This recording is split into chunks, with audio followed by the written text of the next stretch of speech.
memberikan pelajaran kepada kita jemaah sekalian bahwa kita hamba-hamba Allah Subhanahu wa taala, manusia biasa yang tidak memiliki kekuatan sedikit pun di hadapan Allah Subhanahu wa taala, jangan pernah kita merasa sombong. Jangan pernah kita merasa angkuh, merasa kuat.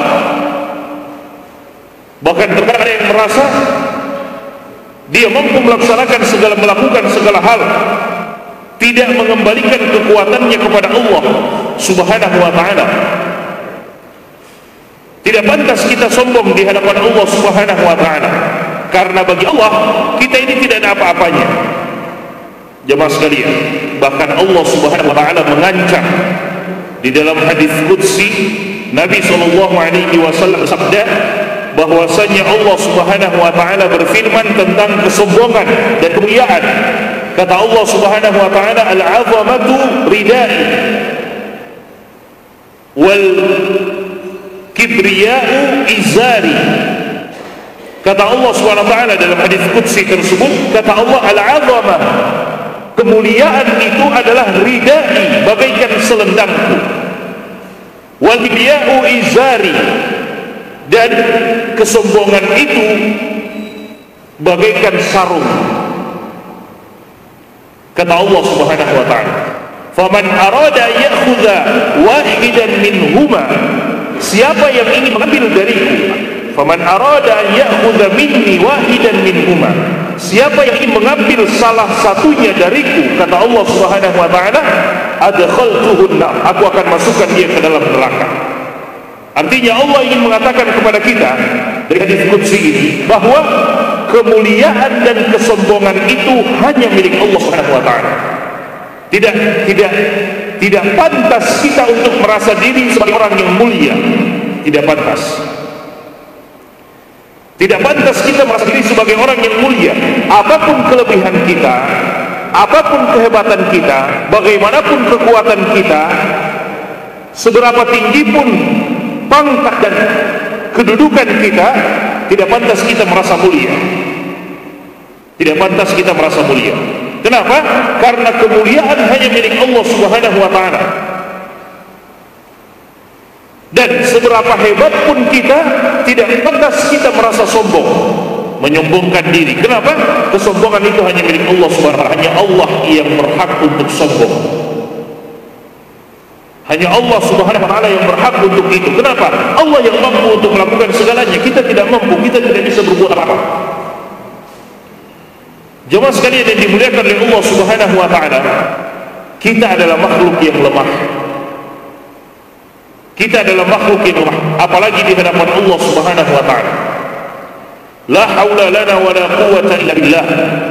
Tidak ada daya dan upaya bagi kita kecuali yang datang dari Allah Subhanahu wa taala. Dan yang sering dijelaskan oleh para ulama kita sebagai misal, sebagai contoh. Para ulama kita sering memberikan contoh dengan apa yang kita ucapkan pada saat muadzin mengumandangkan azan. Nabi sallallahu alaihi wasallam memerintahkan kita untuk mengucapkan seperti apa yang diucapkan oleh muadzin. Idza adzana al-muadzinu faqulu mithla ma qala. Jika muadzin mengumandangkan azan, maka katakanlah seperti apa yang dikatakan oleh muadzin.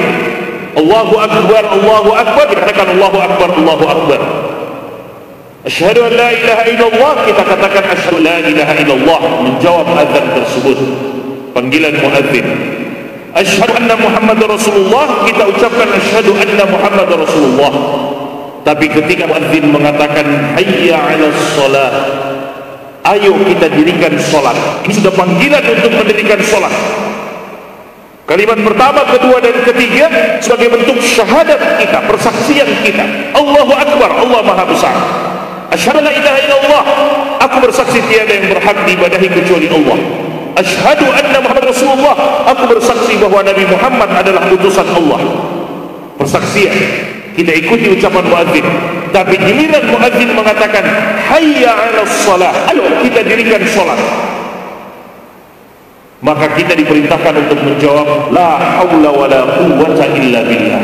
Tidak ada daya, tidak ada upaya, tidak ada kekuatan untuk menjawab ini panggilan untuk mendirikan sholat ini tidak ada kita kekuatan, kita tidak punya upaya, kita tidak punya daya illa billah, kecuali yang datang dari Allah Subhanahu wa taala. Artinya, ya Allah, saya akan jawab panggilan muadzin ini, ya Allah, saya akan mendirikan sholat, ya Allah, tapi tidak ada daya dan upaya saya untuk melaksanakannya kecuali yang datang dari, maka bantulah aku.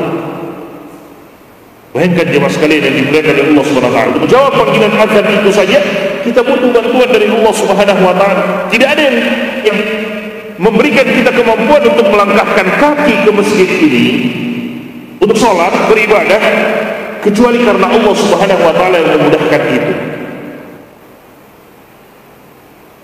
Pelajaran pentingnya jemaah sekalian, kalau kita sudah sadar bahwa kita ini tidak bisa melaksanakan ibadah kecuali atas bantuan dari Allah Subhanahu wa taala, maka berarti itu membutuhkan tambahan kesyukuran lagi dari kita.